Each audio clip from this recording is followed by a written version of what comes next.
Hi, it's November 28th, a gorgeous day at Small Hope Bay. And I'm sitting out here at the outside patio doing a little panoramic view here. There's our outside bar. There's the beach. We're coming around. We have some friends here that are visiting in a catamaran and staying at the hotel. Coming around, and there's our dock. And we're coming around and just sitting here, just enjoying everything that Small Hope has to offer. But more important is this is a testimonial with Don. And he and his lovely wife, Nadia, have been here for a few days. But what's more important is trying to document some of the past here. And they just did their 25th anniversary.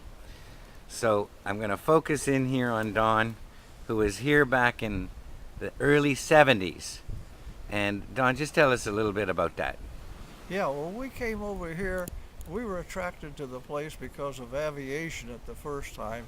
And your family wanted us to check them out in some airplanes so they could fly back and forth with passengers and whatever. So that's how we came over to begin with. But we fell in love with the place as soon as we saw it because it's just like I used to grow up, or I've always grown up around the water and the ocean and the beach. And it was like a dream come true because everything was here that's just what I really liked. I liked the atmosphere, the relaxed atmosphere, the beautiful beaches and the water and the color. So we just fell in love with the place. And it's always hung there in our memory. Nadia, and Yeah. and you came for your 25th anniversary. Now, what possessed you to do that? Well, we both like this place so well, and we've been to a lot of different places, but this is our favorite place, and so Nidia thought it was only appropriate to come here for our 25th anniversary, and so she kind of thought that this is the most important part, you know. So that's what brought us here. We liked the people, the atmosphere, the food, and the laid-back attitude, you know. It's just a wonderful experience. So you guys have done a guided nature tour. You did the bush Yes, medicine walk in Rainbow Blue Hole. She's been snorkeling off the yes, dock every day. yes, and before when we were here, before we dove on the reef, when Right. we were here before, we dove the reef out there. But yeah, we've been busy kayaking, Yeah, that's right. going through Kayaking. the woods and stuff, and swimming and walking up and down the beach, collecting little shells and things like that, and mementos, and Sweet. it's just been a very enjoyable experience. All right. Well, more important, folks, I just want to share with you this book. When Don arrived, there's a book, and he brought a case of them for me, and it's just a wonderful book. I'm going to talk about it. You find it interesting, you can just email Small Hope, and we'll tell you how you can get it. And it's a very involved story. I'm going to let him talk to it because it has a lot of spirituality and a lot of wonderful. It kind of brings out the connection between the human and spirit and the world in general. So, Don, talk to me about this. You know, I don't know if I'm pronouncing it correctly. Montaubo. Montaubo. Montaubo. Montaubo. Tell me how you got to write this book. Well, we, I, how I wrote the book was I accidentally discovered this vase, and a story just unfolded into me, and I couldn't resist it. The whole story appeared to me in one evening from start to finish, and all the details, and it brought back some real sad memories of long years ago. And I shed a lot of tears writing this book because of those memories that it brought back to me that I had in the past.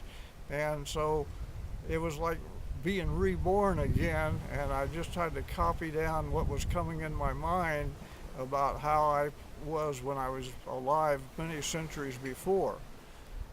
So you were saying that you found this vase where in Japan? Is I it? found this in an antique store in Tokyo, and obviously it was some kind of loot that the Japanese had taken out of a museum in China and brought back to Japan, and finally it ended up in an antique store, which I purchased it.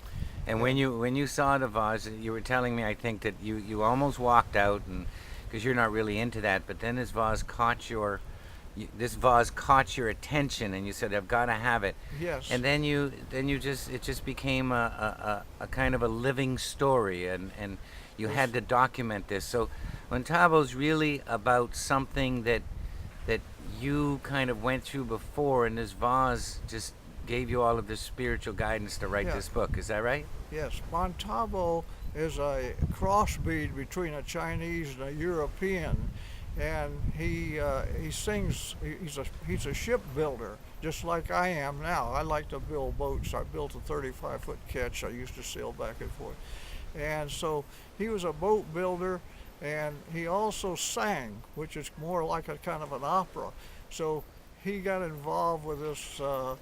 The One of the head Chinese commandants, his number one concubine, and they used to sing back and forth across the wall, and they developed this romance, and that's what the book is about, the tender romance that they had and how they ended up kind of together, but after death.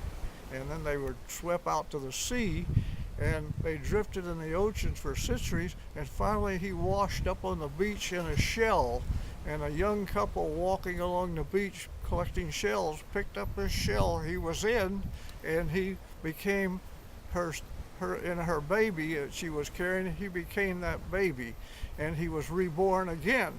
So he's now looking for his mate. He's hoping she washed up too, and the book is about him searching for her. Isn't that wonderful? Because I think one of the attractions you told me at Small Hope is you're really into beaches and shells and this whole so. All right. Well, one thing for sure is that you brought me a case of these books. You've given them as a gift to Small Hope, and I haven't finished reading it because it's just given to me. But this kind of thing kind of reminds me of the whole story of Small Hope, the whole giving and Yes, this is very much like Small Hope Bay. It was a surrounding in the water where Montaubo was building ships. This is very similar to it. And the atmosphere here is the same as it was in China from many centuries ago. And so that made us fall in love with the place. And my wife is from Colombia, and I think maybe I found the right mate that Montaubo was looking for. wow, that is heavy. Well, Don, thanks for coming back, and we really enjoyed sharing your 25th with you. And anybody that's interested in this book, please, www.smallhope.com or shbinfo@smallhope.com, and you can email and we'll put you in touch with Don. It's very touching. It's what Small Hope's all about. Thank you so much. Okay, it was my pleasure, and we just love this place.